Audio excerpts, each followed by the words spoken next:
Hello and welcome to a special edition of the Partisan video podcast.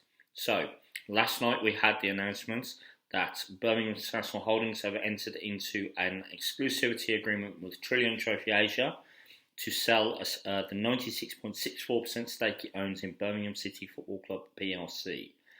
This is fairly big news because this is more concrete evidence that the takeover is actually happening, and as such there's been quite a few questions from people wanting to know what's going on, which is why I thought I'd record this video and try and answer as much as I can. Obviously some questions I can't answer, but I'm going to do my best.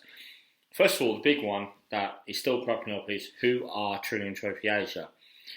Obviously, we can't find anything online. The reason being for this is Trillium Trophy Asia are an investment vehicle, most likely founded in a tax haven such as the British Virgin Islands or Bermuda.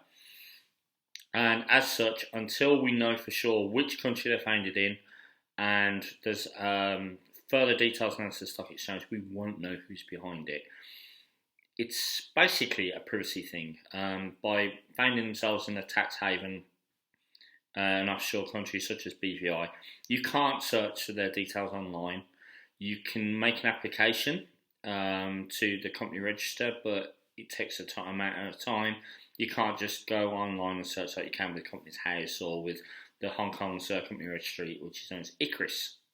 It's a bit of a pain in the bum, but it stops people like me basically being nosy. It's understandable. Investment vehicles are standard ways of doing things as well. If you think back to last year when Peter Day was trying to buy Birmingham City, he was using an investment vehicle himself called Soccer Management Worldwide. They had an exclusivity period according to them, but it was only 3 weeks, so 2 years is a really long time. And this takes me to the next point. Why is it going to take 2 years? Why is it such a long exclusivity period? I think it's for a couple of reasons. First of all, it's a very complex deal.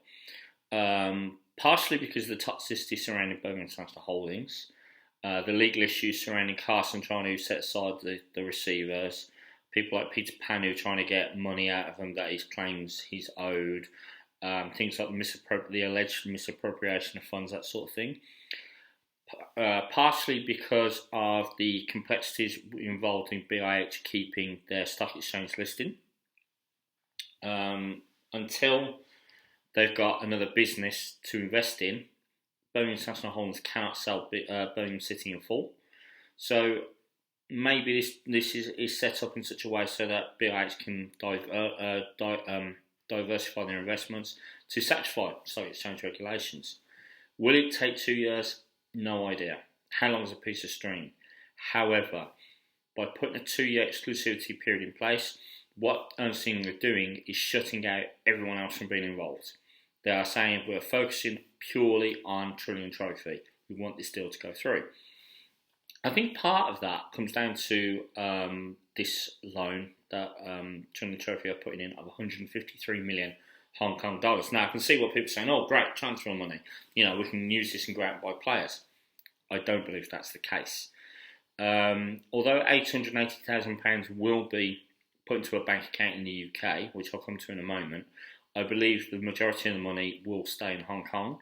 First of all, to cover BHL's debts. Secondly, if you think about it, Ernst & Young are running up a fair old debt as well in their running of the company. I have emailed Ernst & Young and waiting for their response as to how much of this money that is secured on St Andrews is to pay them off.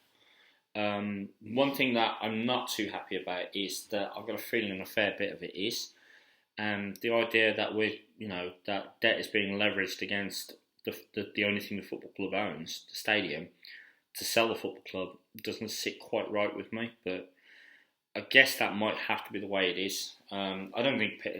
Unfortunately, I don't think too many fans seem to be bothered by it, which is really sad, but it's the way it is. £880,000 has been placed into a bank account in the UK. I think part of that is HSBC did have first legal charge over over St Andrews. They actually had a debenture as well, and I think this money covers that. Is to take that out of the equation and to give HSBC a reason to continue loaning money to Birmingham City Football Club, which may then be used for transfers and things like that. It just means we're going to get into more debt to pay for players. Could be a good thing, could be a bad thing. Depends how you view things.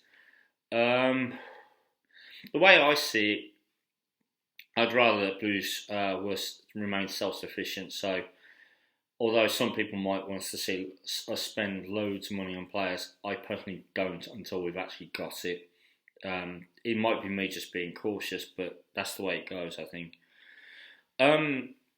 There's been a lot of talk. People saying, "Oh, it's just Carson and other guys. It's some cousin, some brother, some relative who's involved in it." And you know what? I actually understand that. Victor Marr is still involved with Birmingham City Football Club. He's Carson's brother-in-law. Panos, his girlfriend, is Carson's step-niece.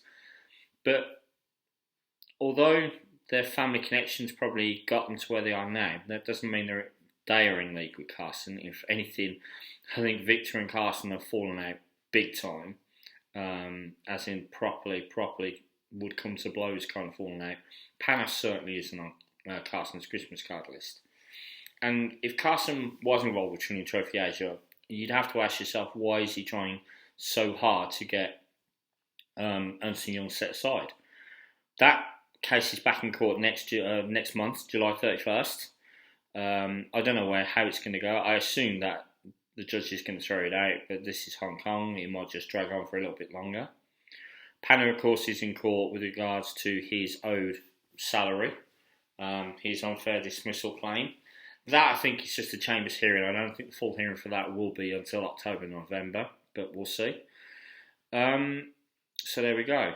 Now, Ernst & Young, as per the takeover code, have to continually update the stock exchange every month, which means we should hear something at the latest by July 25th, if only to say it's still ongoing, we're still doing this.